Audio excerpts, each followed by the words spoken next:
to dive right in.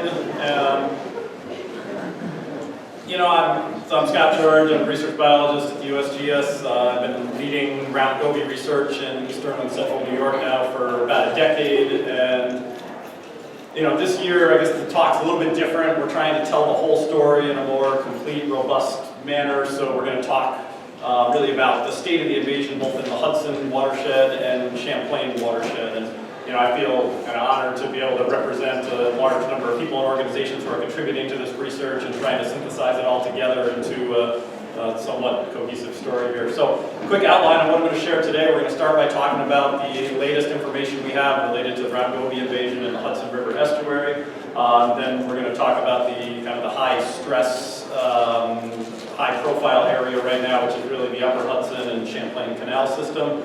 And then we will wrap up by talking about what's going on in the outlet of Lake Champlain, the Richelieu River. So, in the interest of being able to show you all that, I'm not going to give you any background information or any methods whatsoever. I was going to say except for this slide, but we learned about 5 minutes ago that this doesn't work, so you're not even getting that. This would have been the animation graphic of the round Goby invasion, but just imagine red dots getting more prolific in all directions. Okay, good.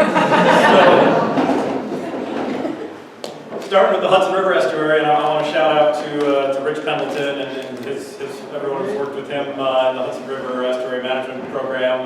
Goby first identified in the Hudson in the Albany area in 2021. This really ignited, we'll say, the high stress era of Goby research and management in the capital region. This was really the point at which the media attention increased considerably, and the overall stress level surrounding the situation rose exponentially.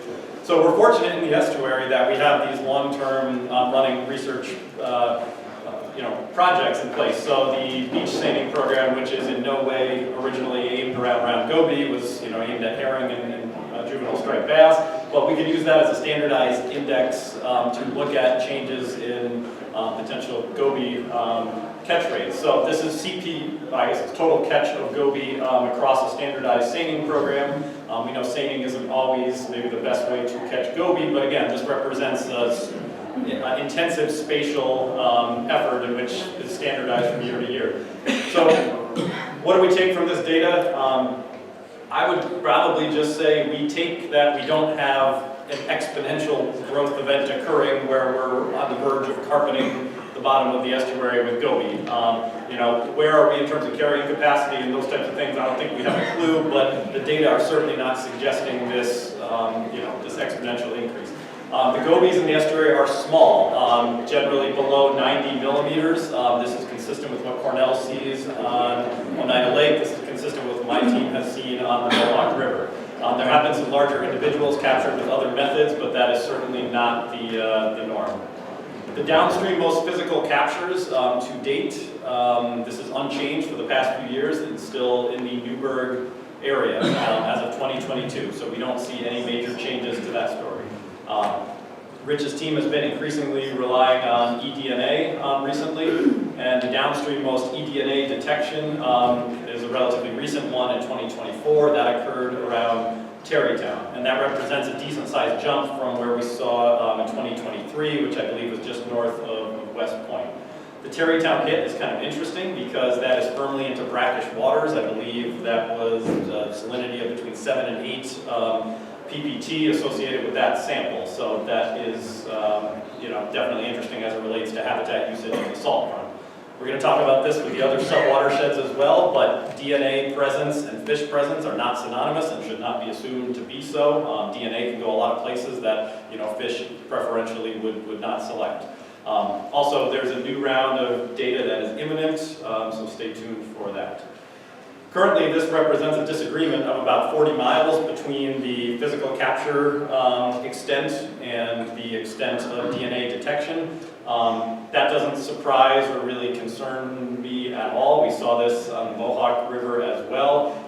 DNA moves downstream independent of what the fish are doing, so what this means or doesn't mean, I think, is too soon to tell. Also worth pointing out, the estuary right now is a kind of a hotbed of research opportunities right now. Goby are potentially starting to interact with a whole host of migratory and marine species, and these interactions really haven't been seen in North America before. So whether it's Goby interaction with blue crab, American eel, multiple sturgeon species, striped bass, you can pick your favorite estuarine species and you probably have a project worth studying. All right, changing gears.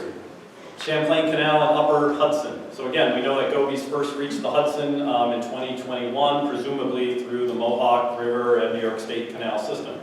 From the junction of the Mohawk and Hudson, looking upstream, or looking north, it's about 60 miles to reach Lake Champlain. Numerous barriers along the way, of course, and the majority of that is upstream until about the last 20 miles when you reach the high point in the land cut of the Champlain Canal. The first barrier, looking upstream from the river junctions, is the Loch C1 Dam, shown here by the small red line there, and that's about 3 miles or 5 kilometers upstream from the junction of the rivers. This dam is this barrier I should say, is particularly complex because it has a seasonal component, these Tainer gates that are lifted in the winter during the non-navigation season. So as a result of the research that we've been conducting in collaboration with DEC and Canal Corporation and a large number of other groups and individuals, Canals has actually modified operations of this infrastructure to use a temperature threshold that our data suggests that once it gets below 10 degrees C, or especially below 5 degrees C, we see gobies much less willing to occupy shallow, fast-flowing, moving waters. And the idea is that in the dead of winter, this represents a combination of a thermal and velocity barrier, potentially to fish movement. Hannah Debo has a fantastic poster that dives into the temperature data in a lot more detail, so I highly encourage you to check that out later today. So, the monitoring that's been conducted to date, USGS in partnership with Lake Champlain Basin Program has been doing quarterly eDNA sampling as well as twice annual trawling and backpack electrofishing at a standard suite of sites. Additionally, a USGS project that's transitioned into a DEC-led project. This is bi-weekly electrofishing that's really intensively located around the invasion front. So a lot of effort being thrown right around the C1 dam to try to understand what's happening and why. Additionally, DEC has been starting to do eDNA surveys in the second half of 2024. So there's a lot of data coming in. At the end of 2023, when I stood at this conference a year ago and presented to you the state of the knowledge at that point in time, I would have told you, I did tell you if you were at the talk, that brown goby had been captured below the C1 dam repeatedly. Brown goby DNA had been identified below the C1 dam repeatedly, but there had been no captures and no detections upstream of the C1 dam. That was the state of the science 1 year ago. That indicated about 5 kilometers of upstream expansion from the confluence of the Mohawk and Hudson, and it was suggesting that the dam and lock were blocking the invasion. So the 2024 data, how do they inform us? The eDNA data, we found continued positives downstream of the C1 dam, not a surprise. We did not find any detections, this is the collective we, right, everyone who's been involved in this research. We did not find detections between the C1 and C2 dam. The somewhat challenging and surprising outcome was that we found 2 detections upstream of the C2 dam, so that would be the next dam further upstream. First detection occurred in June, I think it was 5 out of 8 PCR reps were positive.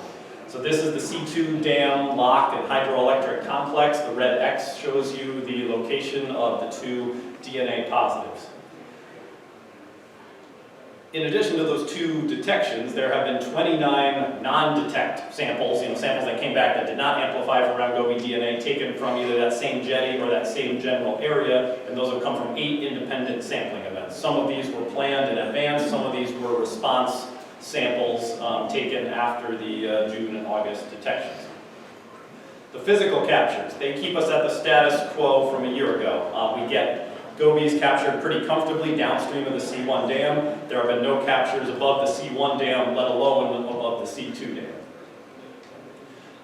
DEC and Canal Corporation responded pretty rapidly after the June detection and instituted scheduled lockages, meaning reducing the number of times that the lock doors are being operated between C1 and C4, and also double flushing not only at C1 and 2, which was being done previously, but at the next 2 blocks upstream at C3 and 4. So these are mitigation measures essentially saying, hey, if gobies have moved, let's put these mitigation measures in place until we get a better handle on what's going on. And these are not decisions that are made lightly, as changes to the canal system pose potential challenges to canal users.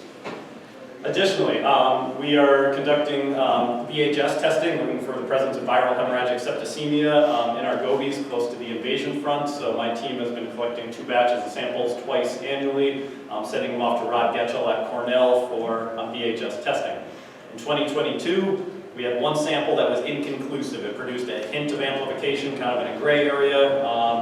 Not entirely sure, what that means. In 2023, negatives across the board. 2024, negatives across the board again, based on the laboratory test for viral particles. However, there were 2 individuals that had suspicious lesions internally. Now, what does that mean? Rod Getchell was clear that there are plenty of other things other than VHS that can cause these lesions, but he's made a career out of this type of work, and he thought they were suspicious enough that he wanted to retest the samples with a new set of reagents. So we're still awaiting those results. So finally, I'm going to keep blasting ahead here to the Richelieu River. So this, again, is the outlet of Lake Champlain. It flows out of northern Lake Champlain to the St. Lawrence River. There are 2 significant barriers on it. You can see the St. Louis Dam is the one further north, and the Champlain Dam is the one closer to Lake Champlain. So this data is from the Quebec Ministry of the Environment. Big thanks to co-authors Nick and Nathalie for providing that information. The boxes on the map correspond by color to the information to the left, but essentially this is a large seining program. And to summarize it really quickly, the area north of the St. Louis Dam, gobies have been present for quite some time. The small red box just south of the St. Louis Dam, gobies started to become started to become captured there in 2023 and continue to be more abundant there in 2024. However, there have been no captures outside of that red box anywhere further south from that location. So gobies, as far as we can tell, are about 3 kilometers south of the St. Louis Dam, based on physical capture data. The eDNA data. This is a time series of eDNA data. It's really important that you understand how this time series is plotted here. You see an n equals, and there's a fraction. The first number is the number of positive detections. The second number is the number of total samples. So the non-detections are not plotted on these figures. So most of these figures have over 100 non-detections spread throughout the Richelieu that are not shown. They're only showing the positives. 2021, we got some very concerning data coming from that batch of eDNA samples, in which we had 4 positive samples that were quite close to the U.S. border and upstream of both barriers. Those were investigated thoroughly, reanalyzed. We never really reached a comfortable consensus as to what those data meant. 2022, 2023, the positive detections are confined to the area right around the St. Louis Dam, as we would have expected, aligning with the physical captures. No big surprise there. 2024, we had 2 detections in the immediate vicinity of Chambly, and we had 1 detection about 15 kilometers north of the U.S. border. That was based on, I believe, July data. Quebec responded aggressively and did a massive resampling effort in September. They were negatives across the board, and those are included in the number of total samples plotted there.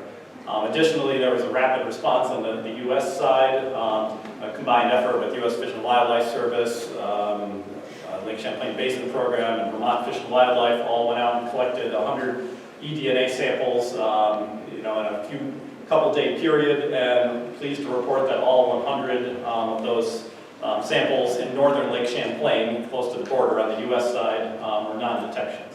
Additionally, we're expecting results back shortly from an independent effort led by U.S. Fish and Wildlife Service, in which they're taking metabarcoding samples up and down Lake Champlain for, looking for a variety of species, but obviously goby will be one that will be screened for.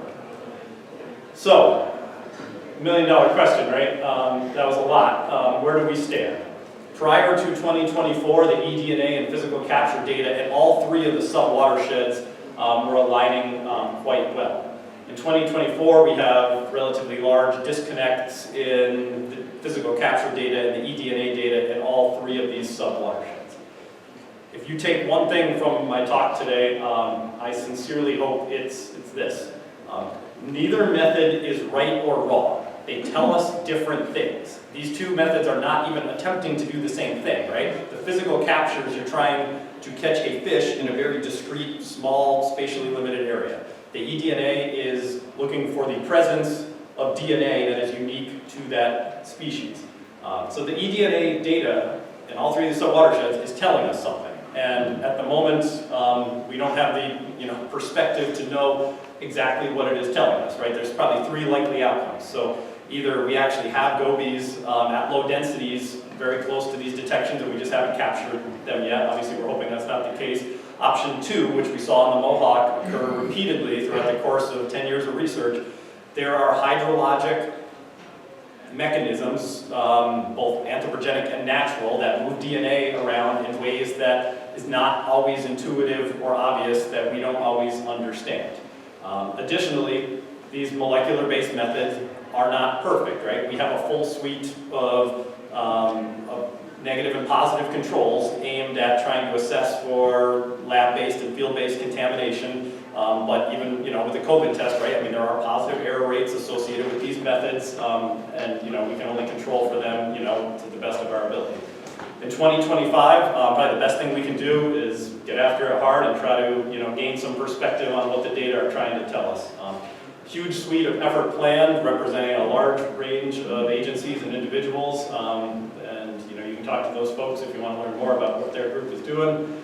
I just want to thank all the agencies and individuals involved for letting me represent the combined effort of work that's being done here today. And Greg's got the hook ready, so I think I'm going to stop at that point. So thank you.